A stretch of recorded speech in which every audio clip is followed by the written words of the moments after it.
Sir. Good afternoon, sir. Good afternoon, sir. Thank you, sir.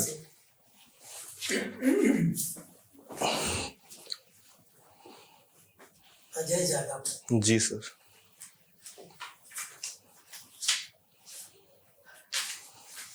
Your father is a lawyer. जी sir. Where? Sir Etah Uttar प्रदेश में. In a town. Okay. You had no inclination for legal. is it? Oh. आपका कोई lawyer में कोई दिलचस्पी नहीं थी legal profession में? सर एज सच मेरा इंक्लिनेशन इस साइड उतना नहीं था जितना मेरा और जैसे कि इंजीनियरिंग साइड्स था और जो एकेडमिक सब्जेक्ट्स थे. अच्छा. तो आपने बीटेक किया टेक्सटाइल टेक्नोलॉजी में आईआईटी दिल्ली से. जी सर. 2017 में. जी सर. तो उसमें कैरियर नहीं बनता है या नहीं इच्छुक है? सर मेरा रुझान था सिविल सर्विसेज की तरफ. जैसे जैसे मुझे इसके बारे में जानने को मिला, जिस प्रकार की अपॉर्चुनिटीज़ मिलती हैं सिविल सर्विसेज में, जिस प्रकार से इसमें हम डाइवर्स सेक्टर्स में काम कर सकते हैं, एक डिसीजन मेकिंग पावर्स मिलती हैं जो जिससे कि हम गवर्नेंस में सोसाइटी के लिए कुछ अच्छा कर सकते हैं, तो सर उसने मुझे मोटिवेट किया कि मैं सर्विसेज की तरफ जाऊँ. डिसीजन तो हर कैरियर में लेना पड़ता है. डिसीजन. कोई बड़ा कोई छोटा. जी सर. कोई बहुत ज्यादा लोगों को अफेक्ट करता है, कुछ कम लोगों को. जी सर. डिसीजन मेकिंग तो हर चीज में रहता है. जी सर. अच्छा, ठीक है. तो आपका सब्जेक्ट था ज्योग्राफी. जी सर. पेनिनसुला क्या होता है? सर पेनिनसुला एक प्रकार का लैंड मास होता है जिसमें लगभग 3 साइड से कोई सी या फिर किसी ओशियन से वह घिरा हुआ होता है. India is a peninsula? Sir India में मुख्य तौर से क्योंकि जो जो सदर्न इंडिया है वहाँ पर 3 साइड से ओशियन है, इस तौर पे हम कह सकते हैं कि इंडिया को एक पेनिनसुला के रूप में भी देखते हैं. तो इसका फायदा क्या होता है, नुकसान क्या होता है? सर इसका फायदा यह है कि क्योंकि ओशियन 3 साइड से है तो पोर्ट्स के माध्यम से कनेक्टिविटी आसान हो जाती है, एक्सपोर्ट्स में पोटेंशियल बढ़ जाता है और दूसरे कंट्री के साथ कम्युनिकेशन करना, डिफ्यूजन ऑफ इंफॉर्मेशन काफ़ी आसान रहता है. दूसरा सर नुकसान ये है कि इस क्योंकि 3 साइड से ओशियन है तो जैसा कि 9/11 अटैक्स में देखा गया कि आसानी से टेररिस्ट इसको मैनेज करना डिफिकल्ट हो जाता है क्योंकि बड़े स्तर पे पोरस बाउंड्रीज होती हैं, तो ये समस्याएं रहती हैं. दूसरा सर जो साइक्लोनिक एक्टिविटीज़ आती हैं, डिजास्टर मैनेजमेंट्स आते हैं, उसका आड़ बस भी ये पेनिनसुला पे बहुत नेगेटिव उसका इम्पैक्ट रहता है. तीसरा सर जिस प्रकार से ग्लोबल वार्मिंग हो रही है, सी लेवल राइज कर रहा है, तो पेनिनसुला की श्रिंक होने की जो संभावनाएं बढ़ रही हैं वैसी देखी जा सकती है. हमारे यहाँ 9/11 हुआ था कि कुछ और डेट था? Sorry sir 26/11. अच्छा, ठीक है. ये कॉन्टिनेंटल शेल्फ क्या होता है? सर मुख्य तौर से ये कॉन्टिनेंट का पार्ट होता है. यह एक प्रकार का स्लोप होता है जिसका स्लोप एंगल लगभग 1 डिग्री से 9 डिग्री के बीच में रहता है. मुख्य तौर से सर जो कोस्टल रीजन से जब सी से जो इमर्जिंग जो पोर्शंस होता है उसमें जिस प्रकार से कॉन्टिनेंट का स्लोप चेंज हो रहा होता है और उसे मुख्य तौर से कॉन्टिनेंटल स्लोप कहते हैं. Territorial waters? सर यह जो इनर लाइन है जो कंट्री की, उससे लगभग 18 नॉटिकल माइल्स तक जो वाटर है उसको टेरिटोरियल वाटर कहा जाता है. और EEZ? सर EEZ जो बेस लाइन है कॉन्टिनेंट की, उससे लगभग 200 नॉटिकल माइल्स तक का जो United Nations Convention on Law of Sea में मेंशन्ड है उसके तहत उसको कहा जाता है. तो हमारे यहाँ एक हुआ था इन्वॉल्विंग इटालियन शिप.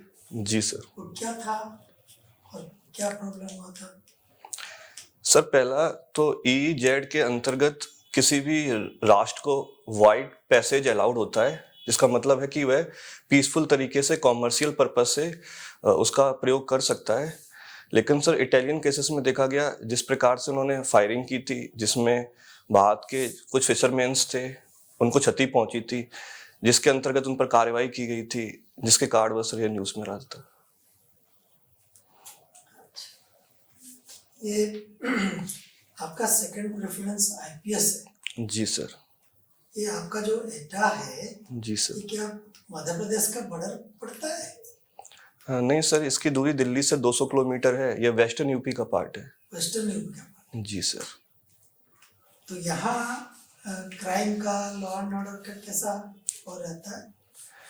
सर अगर पिछले कुछ वर्षों में देखा जाए तो कमी आई है, लेकिन यह लॉ एंड ऑर्डर के तौर पे एक संवेदनशील जिला है, क्योंकि ये चंबल घाटी के पास का एक जिला है जिसका आड़ बस 1980s में 1990s में यहाँ डाकुओं की और डकैतों की एक गंभीर समस्या रही है।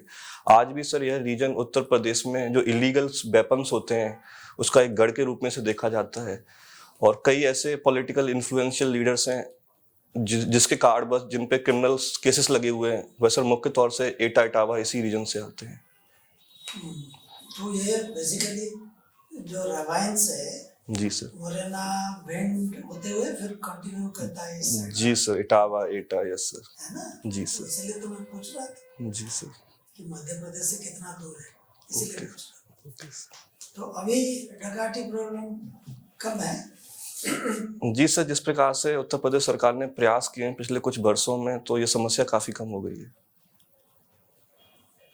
अच्छा, अपने टेक्सटाइल टेक्नोलॉजी किए हुए हैं, जी सर। तो बांधनी क्या है जानते हैं? सर बांधनी एक प्रकार की साड़ीज हैं जो मध्य प्रदेश में काफी फेमस हैं, और सर ये हैंडलूम बेस्ड साड़ीज हैं, और इन पे जिस प्रकार की डाइंग की जाती है और जिस प्रकार के वॉर्प और वेफ्ट यार्न्स यूज की जाते हैं, वॉर्प और वेफ्ट यार्न्स सर अलग अलग प्रकार के प्रयोग करते हुए इन्हें बनाया जाता है, जिस कारण बस सर इनकी जो डिमांड है वो देश भर में काफी अधिक रहती है। टाई एंड डाई कहते हैं। जी सर, एक कट टाई एंड डाई एक मेथोडोलॉजी है जिसके थ्रू इनकी डाइंग की जाती है। तो ये तो राजस्थान में और गुजरात में भी काफी यूज होता है। जी सर, ये इक्कट एक सिमिलर मेथोडोलॉजी है, उड़ीसा में, महाराष्ट्र में, राजस्थान में कई जगह होता है, लेकिन जिस प्रकार से इससे अलग अलग डिजाइन्स बनती हैं, पैटर्न्स बनते हैं और जिस तरीके से किया जाता है वह डिफरेंट डिफरेंट रीजन्स में अलग अलग प्रकार से होता है। हम लोग टेक्सटाइल में इतना स्ट्रांग है, जी सर। लेकिन देखते हैं जो एक्सपोर्ट मार्केट है, जी सर। उसमें श्रीलंका, बांग्लादेश, कोरिया, ये सब छाए रहते। जी सर। ऐसा क्यों? हम क्यों इतना कॉम्पिटिटिव नहीं हो पाए वर्ल्ड मार्केट में टेक्सटाइल में? सर इसके कई कारण देखे जा सकते हैं।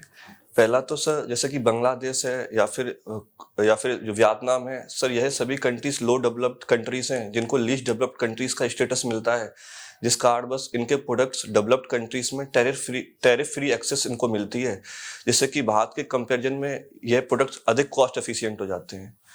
दूसरा सर, अगर बांग्लादेश की बात की जाए जो मुख्य तौर से भारत का एक अहम कॉम्पिटिटर है, तो उसके एक्सपोर्ट्स में लगभग 80% कंट्रीब्यूशन टेक्सटाइल का रहता है। तो उनकी जो सरकार है वह अधिक संवेदनशील रहती है टेक्सटाइल को लेके, वहाँ के लेबर लॉस को लेके, प्राइवेट इन्वेस्टमेंट को लेके, जो भारत में काफी लंबे समय तक नहीं रहा, जिस कारण बस उनके जो प्रोडक्ट्स हैं वह भी काफी कॉस्ट एफिशिएंट और क्वालिटी ड्रिवन प्रोडक्ट्स हो जाते हैं।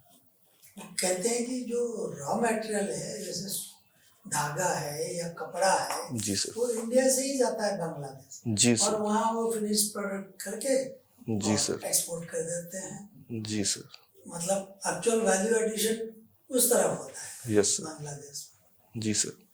अच्छा, वैसे बांग्लादेश के साथ हमारा रिलेशन कैसा है? आपका आईएफएस थर्ड प्रेफरेंस है। जी सर।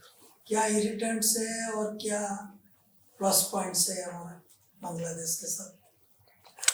सर अगर बांग्लादेश से भारत के रिश्ते देखें तो पिछले कुछ वर्षों में काफ़ी भारत के रिश्तों में सुधार आया है। कई जो डिस्प्यूट्स थे, जैसे कि इनक्लेव से संबंधित जो डिस्प्यूट्स थे, मैरीटाइम बॉर्डर से संबंधित डिस्प्यूट्स थे, उसमें काफ़ी कमी आई है। इसके अलावा सर दोनों देशों के बीच में कई अभी भी जो समस्याएं हैं, उसमें पहला तो सर जो इलीगल माइग्रेशन है, दूसरा सर जो तीस्ता वाटर डिस्प्यूट है। इसके अलावा सर अगर पॉजिटिव्स की बात की जाए तो जिस प्रकार से बांग्लादेश ने भारत को समर्थन दिया है कि वह south Asia transmission electricity line में पार्ट करेगा, वह बिमस्टेक में भारत का एक अहम साझेदार है।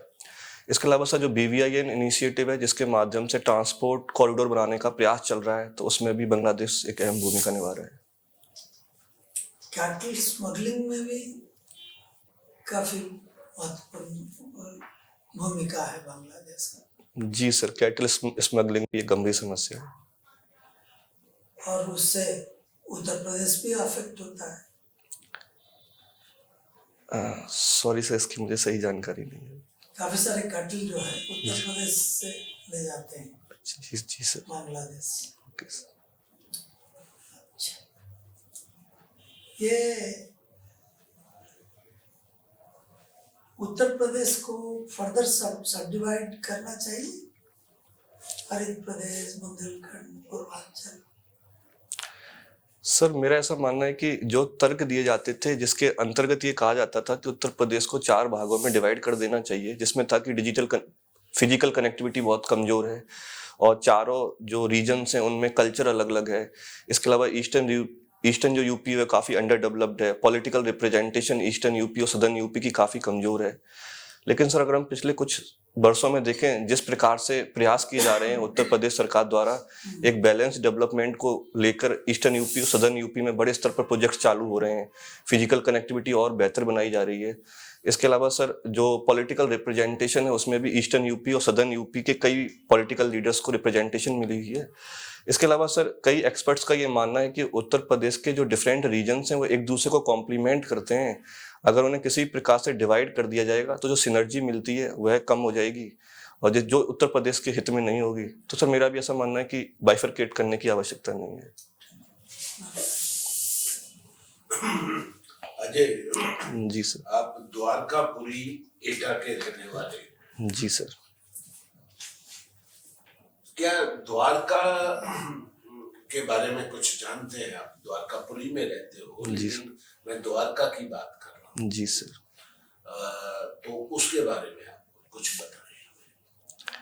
सर द्वारका का मुख्य तौर से जो विषय है महाभारत से संबंधित है। जब मथुरा पे जरासंध के बहुत अधिक आक्रमण हुए थे तो नहीं, मैं हिस्टोरिकल नहीं जानना चाहता हूँ, मैं जो जियोग्राफिकल, क्योंकि आप तो ज्योग्राफी के स्टूडेंट हैं। जी सर। तो जो गुजरात में द्वारका है उसके बारे में जानना चाहता हूँ। सर द्वारका गुजरात के कोस्टल रीजन्स पर स्थित एक नगरी बनाई गई थी जिसके हिस्टोरिकल प्रमाण हैं। आज भी सर जिस प्रकार से वहाँ पे कई पिलर्स मिलते हैं, कई छोटे मंदिर्स मिलते हैं जो यह दर्शाते हैं कि यह नगरी पहले कभी यहाँ स्थापित रही है। इसके अलावा सर जो कोस्टल कॉन्टिनेंटल शेल्फ है खासकर गुजरात का, वहाँ पर भी कुछ ऐसे प्रमाण मिलते हैं जिससे यह बताया जाता है कि यहाँ पे पहले कोई बड़े स्तर के महल या इस प्रकार के नक्शे रहे हैं। अच्छा, और मथुरा और द्वारका क्या क्या कनेक्शन है? सर पहला तो यह हिस्टोरिकल कनेक्शन है जो लॉर्ड कृष्णा से संबंधित है। दूसरा सर ऐसा कहा जाता है कि बड़े स्तर पे माइग्रेशन हुआ था मथुरा से, जो मथुरा में जो लोग रहते थे वही गुजरात में खासकर ये द्वारका रीजन में जाके बसे थे। इसके अलावा सर खासकर जो रेड सैंडस्टोन्स जिसके लिए मथुरा बहुत प्रसिद्ध है, ऐसा कहा जाता है कि द्वारका में भी बड़े स्तर पे जब निर्माण हुआ तो इन्हीं स्टोन्स का प्रयोग किया गया। ओके, आप टेक्सटाइल इंजीनियर हो और आपने ऑप्शनल ज्योग्राफी किया है। जी सर। क्या कारण है, आप इंजीनियरिंग का कोई सब्जेक्ट नहीं ले सकते थे? सर इसके पहला कारण तो यही है कि जो टेक्सटाइल टेक्नोलॉजी है वह उत्तर यूपीएससी के जो ऑप्शनल्स की जो लिस्ट है उसमें अवेलेबल नहीं है। दूसरा सर क्योंकि मैंने ज्योग्राफी क्लास 10 तक पढ़ी हुई थी तो इसमें मेरा काफ़ी रुचि भी थी और इसके बारे में मुझे एक सामान्य ज्ञान भी था। तीसरा सर जब मैंने ज्योग्राफी को पढ़ना शुरू किया तो मुझे ऐसा लगा कि इस सब्जेक्ट में मैं अच्छा कर सकता हूँ और मुझे उसमें रुचि भी आ रही थी। इसके तौर पे सर फिर मैंने ज्योग्राफी को ऐसे ऑप्शनल चूज किया। तो अभी आप एक नौकरी कर रहे हैं। जी सर। वो क्या है नौकरी और क्या, why don't you make a career? आप सिविल सर्विसेज में क्यों आना चाह रहे हो? उसी में क्यों नहीं आगे तरक्की ढूंढते? सर अभी जो मेरा वर्क है वह कंटेंट डेवलपर का है। एक कोचिंग में मुख्य तौर से जो न्यूज़पेपर के आर्टिकल्स होते हैं उनको सिंप्लीफाई करना रहता है। उससे संबंधित क्या यूपीएससी में क्वेश्चंस आ सकते हैं, क्या उससे संबंधित थीम्स इम्पोर्टेंट हैं, यह मेरे द्वारा बताया जाता है खासकर जो न्यू एस्पिरेंट्स हैं। तो सर मेरा ऐसा मानना है कि यह अभी मुझे मेरी स्टडीज़ में सप्लीमेंट कर रहा है और जो मेरे अंदर जो नॉलेज है उसको और इन्हेंस कर रहा है। लेकिन सर इसे अभी मैं कैरियर के रूप में नहीं देख रहा हूँ क्योंकि मुझे ऐसा लगता है कि मैं अभी अपना पूरा ध्यान सिविल सर्विसेज की तरफ दूं, और मुझे ऐसा लगता है, मेरा कंसाइंस बोलता है कि मैं इसमें सफलतापूर्वक सफल हो सकता हूं। अच्छा, आपने जोशीमठ ऑफ लेट न्यूज में था, जी सर। तो as a geography student what is happening there, अभी हो क्या रहा है, और वो ना हो उसके लिए आपके क्या सुझाव हैं? सर पहला, वहाँ क्या हो रहा है, तो मुख्य तौर से सर अगर हम जोशीमठ को देखें तो वह एक सीस्मिक जोन 5 में आता है, जिसके कारण बस वहाँ अर्थक्वेक अक्सर आते रहते हैं। तो ये सब्सिडेंस की समस्या एक लॉन्ग टर्म समस्या है, पहले भी कई बार हुई है। दूसरा सर, पिछले कुछ डिकेड्स में देखें तो ये समस्या काफ़ी गंभीर हो गई है। जिस प्रकार से वहाँ पे मैन्युफैक्चरिंग प्रोजेक्ट चल रहे हैं, हैवी इंटेंसिटी प्रोजेक्ट चल रहे हैं, खासकर जो नेचुरल ड्रेनेज है रिवर्स का, उसे बदला जा रहा है, जिस कारण बस वाटर का मूवमेंट डाउनवर्ड हो गया है और वह रॉक्स को डिसॉल्व कर रहा है, उनका मूवमेंट क्रिएट कर रहा है, जिस कारण बस इस प्रकार का सब्सिडेंस हो रहा है। तीसरा सर, जैसा कि कई एक्सपर्ट्स ने कहा कि जो कि टनल बन रही हैं खासकर जोशीमठ के आसपास, जिस कारण बस एक्विफर्स कोलैप्स करने की संभावनाएं बढ़ रही हैं, उससे हो सकता है कि इस प्रकार के सब्सिडेंस हो रहे हो। लेकिन सर क्या करना चाहिए कि इस प्रकार की समस्याएं ना हो? तो पहला तो सर, जो डेवलपमेंटल प्रोजेक्ट्स हैं उसके सही प्रकार से एनवायरमेंटल इम्पैक्ट असेसमेंट हो, पहली प्राथमिकता एनवायरमेंट को दी जाए, ऐसे प्रोजेक्ट्स जो हाई इंटेंसिव हैं उनको रोका जाए। दूसरा सर, इस तरीके से प्रोजेक्ट्स का निर्माण हो कि एनवायरमेंट पे कम से कम उसका नकारात्मक प्रभाव पड़े। तीसरा सर, जिस प्रकार से पिछले कुछ वर्षों में टूरिज्म एक बहुत बड़े स्तर पे जोशीमठ में बढ़ा है, तो इसको रेगुलेट किया जाए, कंट्रोल्ड किया जाए, ताकि उसके कारण से जिस प्रकार से होटल्स बन रहे हैं और जो व्यवसाय इकट्ठे हो रहे हैं, जिससे कि बड़े स्तर पे वहाँ बायोमास और मैन्युफैक्चरिंग हो रही है, वो रोका जाए। इस प्रकार के सब प्रयास होने चाहिए।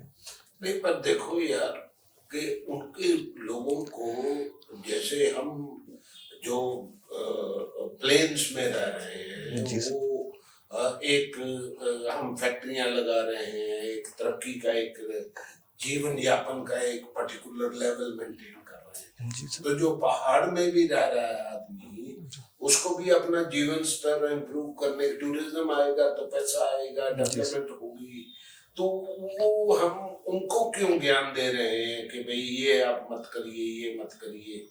तो क्या आपका क्या विचार है इसमें? सर निश्चित रूप से किसी भी क्षेत्र का सोशियो इकोनॉमिक डेवलपमेंट करना पहली प्राथमिकता होती है, लेकिन साथ साथ हमें यह भी ध्यान रखना होगा कि वह जो रीजन है वह बहुत संवेदनशील रीजन है, वहाँ इन्वायरमेंटली वह सेंसिटिव रीजन है। अगर सिर्फ हमने डेवलपमेंट की तरफ ध्यान दिया और पर्यावरण की तरफ ध्यान नहीं दिया, तो उसके सर नकारात्मक परिणाम होने हैं। तो प्रयास किया जाए कि सर वहाँ इकोनॉमी डाइवर्सिफाई किया जाए। अगर बड़े स्तर पर लोग वहाँ आ रहे हैं तो वहाँ के जो युवा हैं वह और भी क्षेत्रों में जाके अवसर ढूंढें, सिर्फ वहाँ पर ही क्लस्टर्स ना बने, जिस प्रकार से वह एक संवेदनशील रीजन है सर। अच्छा, G20 के बारे में आप क्या कहते सर G20 एक प्रकार से 19 कंट्री और एक यूरोपियन यूनियन का एक इनफॉर्मल ग्रुपिंग है सर। इसका अगर हम सिग्निफिकेंस देखें तो काफ़ी अहम है। लगभग जो 65% जो वर्ल्ड पॉपुलेशन है, 80% लगभग जो ग्लोबल ट्रेड है। हैं? चलिए, थैंक यू। मुझे टेक्सटाइल इंजीनियरिंग की बात हो रही थी, जी सर। तो विश्व में कौन सा देश है ऐसा जो सबसे ज़्यादा मैन्युफैक्चर कर रहा है टेक्सटाइल में और एक्सपोर्ट कर रहा है? सर मुख्य तौर से चीन है, उसका लगभग 35% ग्लोबल शेयर है, खासकर टेक्सटाइल में। आपने अपने इंटरेस्ट पे लिखा है having contextual conversation with parents. जी sir. What do you mean by, मतलब कंटेक्चुअल से क्या आपका मुराद क्या है यहाँ? सर यह मुख्य तौर से जो मेरी माताश्री हैं उनको डेली न्यूज़पेपर पढ़ने की बहुत अच्छी आदत है, तो अक्सर शाम को न्यूज़पेपर से संबंधित कोई ऐसी चीज़ उन्हें लगता है कि मेरी प्रिपरेशन में मदद कर सकती है, तो मेरे साथ चर्चा करती हैं। इसके अलावा उन्हें कोई चीज़ जो उन्हें लगता है उन्हें जाननी चाहिए, जिसके प्रति उनकी जिज्ञासा है, वह भी मुझसे डिस्कस करती हैं। तो सर उससे संबंधित यह मैंने मेंशन किया था। तो कंटेक्चुअल क्यों कहते हैं आप? सर मुख्य तौर से जैसे कि कोई टॉपिक आया, जैसे कि अभी हाल ही में एक राजा राम का केस एटा में काफ़ी प्रसिद्ध रहा। 16 साल पहले उसकी एक फेक एनकाउंटर में मृत्यु हुई थी, तो उसको अभी हाल ही में सीबीआई द्वारा यह कहा गया कि एक फेक एनकाउंटर था। तो इस प्रकार के सर जो मुद्दे होते हैं वो हमारे बीच में चर्चा का केंद्र रहते हैं, जिस कार्ड बस मैंने ऐसे कॉन्टेक्चुअल कन्वर्सेशन कहा। फेक एनकाउंटर की बात आपने करी। जी सर। फेक एनकाउंटर और जेन्युइन एनकाउंटर या सही एनकाउंटर है, उसमें कैसे भेद करेंगे? सर मुख्य तौर से जो जेन्युइन एनकाउंटर है उसमें जो पुलिसकर्मी अपने सेल्फ डिफेंस में या किसी एक्सेप्शनल सिचुएशन में इसका प्रयोग करते हैं, लेकिन फेक एनकाउंटर में मुख्य तौर से यह एब्यूज ऑफ पावर है या फिर आर्बिट्ररी यूज ऑफ पावर है, जिसमें किसी सिटीजन का दमन किया जा रहा है या फिर उसका गलत तरीके से प्रयोग करते हुए किसी प्रकार से उसे हरेस किया जा रहा है। तो सर इसका जो मिसयूज ऑफ जो पावर है वह फेक एनकाउंटर्स में देखा जाता फेक है। एनकाउंटर का पता कैसे लगाएंगे कि फेक है जेन्युइन है? सर मुख्य तौर से इसमें सुप्रीम कोर्ट की गाइडलाइंस हैं, जिसके अंतर्गत कहा है कि अगर ऐसे प्रमाण मिलते हैं कि एनकाउंटर जो है फेक है तो उसमें एक इंडिपेंडेंट कमेटी का गठन किया जाए। वह इंडिपेंडेंट कमेटी सभी चीज़ों पर पड़ताल करे और जिसके बाद ये मालूम पड़ता है तो उसे। NHRC एक संस्था है। जी सर। NHRC का क्या काम क्या है? सर ये मुख्य रूप से भारत की national human right commission body को कहा जाता है और इसका मुख्य तौर से है कि कहीं पर भी ह्यूमन राइट्स का वायलेशन हो रहा हो या फिर ह्यूमन राइट्स का मिसयूज हो रहा हो तो उसमें इसके पास एक प्रकार की सिविल पावर है, उसमें यह इन्वेस्टिगेशंस करती हैं और उसके अंतर्गत सरकार को अपनी रिकमेंडेशंस देती है। प्रसार भारती का नाम सुना है आपने? जी सर। क्या है? सर ये एक प्रकार का मीडिया कम्युनिकेशन चैनल है जो भारत सरकार द्वारा कंट्रोल्ड किया जाता है। तो लोगों का मानना तो ये है कि कुछ लोग मानते हैं कि प्रसार भारती की जो प्रसारण है उसमें जो सरकार का पक्ष है वही दिखाते हैं, निष्पक्ष नहीं है। आप क्या मानते हैं? सर मेरा यह मानना है कि यह कहना कि वह निष्पक्ष नहीं है यह सही नहीं होगा, लेकिन एक जनरल परसेप्शन यह बना हुआ है कि मुख्य तौर से प्रसार भारती उन चीज़ों पे अधिक एम्फेसाइज करती है जो प्रो गवर्नमेंट्स होते हैं, लेकिन यह कहना कि वह एंटी गवर्नमेंट कुछ भी मेंशन नहीं करते हैं तो ये सही नहीं होगा। प्रसार भारती का फायदा क्या है, क्या हमको लाभ है हमारे समाज को, सरकार के बारे में जो क्या बताता है? सर उससे कई फायदे हैं। पहला तो सर वह है जैसे कि भारत सरकार ने क्या लॉ बनाए हैं, क्या बिल लाने वाली है भारत सरकार, इसके बारे में एक संक्षिप्त जानकारी देता है। इसके अलावा सर कोई बड़े स्तर की कॉन्फ्रेंस हुई है, मीटिंग हुई है, उसमें ब्रीफ में क्या रिकमेंडेशंस रहे, ऑब्जर्वेशंस रहे, उसके बारे में जानकारी मिलता है। कोविड के दिनों में ई कॉमर्स या ऑनलाइन मार्केटिंग जो है इसको बहुत बढ़ावा मिला। जी सर। ई कॉमर्स के सामने क्या क्या चुनौतियां हैं जिससे कि वो ट्रेडिशनल मार्केट जो संस्थागत जो मार्केट है उसमें और उसमें दोनों में कंपटीशन जो हो रहा है, तो ई कॉमर्स कैसे सक्सेसफुल होगा आपके हिसाब से? क्या होना चाहिए? सर अगर मैं चुनौतियों की बात करूं जो खासकर ई कॉमर्स के संदर्भ में देखी जाती हैं, उसमें पहला तो यह है कि जो डीप डिस्काउंट्स ई कॉमर्स देते हैं जिसके कारण बस जो ट्रेडिशनल जो मार्केट में जो रिटेल प्लेयर्स हैं उनको नुकसान होता है। दूसरा सर कई बार देखा गया है कि ई कॉमर्स साइट्स ऐसे प्रोडक्ट्स जिससे उनको किसी प्रकार का फायदा हो रहा है या फिर उनके कुछ बैक चैनल्स के थ्रू लिंकेजेस हैं उनको अधिक बढ़ावा देते हैं अपने प्लेटफॉर्म्स में, जिससे कि जो इक्वालिटी है वह डिस्टर्ब हो जाती है। तीसरा सर बड़े स्तर पे डीप डिस्काउंट्स देने से, प्रेडेटरी प्राइसिंग करने से ऐसा दिख रहा है कि जो और एमएसएमई सेक्टर्स में जो खासकर जो जो जो जो स्मॉल एमएसएमई से उन्हें बड़े स्तर पे इसका नुकसान हो रहा है। ठीक है, अंतिम प्रश्न आपसे पूछ रहा हूँ कि 3D प्रिंटिंग के बारे में क्या जानते हैं आप? सर 3D प्रिंटिंग एक प्रकार का प्रिंटिंग मैकेनिज्म है जिसमें 3D स्ट्रक्चर्स बनाए जाते हैं। इसमें सर मुख्य तौर से इसके दो कंपोनेंट हैं, जिसमें पहला है लेयरिंग, जिसमें कि एक के ऊपर एक लेयरिंग की जाती है जिससे कि 3D स्ट्रक्चर्स समय के साथ इवॉल्व हो जाता है। दूसरा सर इसमें होता है इंटीग्रेशन, जिसके माध्यम से जो स्ट्रक्चर बन रहा है उसमें जो डिफरेंट लेयर्स हैं उनको आपस में इंटीग्रेट किया जाता है। जैसे कि हम कहीं चिकित्सा के क्षेत्र में भी इसका इस्तेमाल किया जा सकता है? जी सर, इसका चिकित्सा के क्षेत्र में बड़े स्तर पर इस्तेमाल हो रहा है। जैसे कि अभी हाल ही में इजराइल ने एक आर्टिफिशियल हार्ट का निर्माण किया था जो 3D प्रिंटिंग के माध्यम से है। दूसरा सर भारत में भी इसमें खासकर IIT दिल्ली में टिश्यू कल्चर्स और जो टिश्यूज का जो ग्रोथ है वह 3D प्रिंटिंग के माध्यम से कैसे हो इसके प्रयास चल रहे हैं। धन्यवाद जी। ये फिल्म्स की कंट्रोवर्सी बड़ी चल रही है आजकल। जी सर। ऐसा क्यों? सर अभी हाल ही में जो पठान मूवी है उससे संबंधित पहले कंट्रोवर्सी। भी बहुत सारी हुई। जी सर इसमें पहला तो समाज के एक वर्ग को ऐसा लगता है कि जो उनकी धार्मिक भावनाएं हैं उनको सही प्रकार से दिखाया नहीं जा रहा है या फिर उनको सही प्रकार से दर्शाया नहीं जा रहा है, जिस कारण बस वह इसको लेके आपत्ति क्रिएट करते हैं। कई बार सर यह भी देखा गया है कि उसमें जो हिस्टोरिकल तथ्य हैं उनको उनके साथ छेड़छाड़ करने का प्रयास किया जाता है, जिसके कारण बस भी इसमें ये जो मूवीज हैं वह अक्सर न्यूज़ में रहती हैं। चलिए ठीक है, थैंक यू वेरी मच।